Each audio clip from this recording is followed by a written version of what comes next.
מהי מדיניות חנייה? מדיניות חנייה אמורה לשרת את המטרות והיעדים שהעיר רוצה להשיג.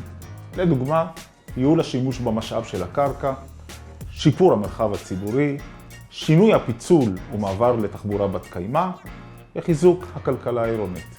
קיים ארגז כלים רחב מאוד להשגת המטרות והיעדים שהזכרתי.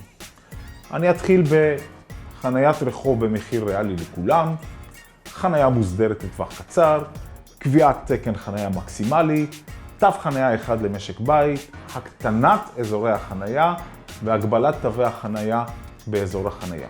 ועוד מלא דוגמאות.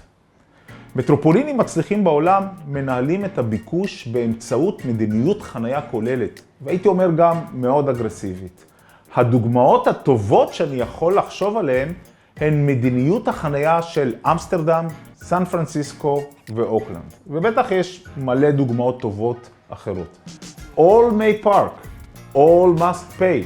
במרחב הציבורי אין חנייה חינם, אין.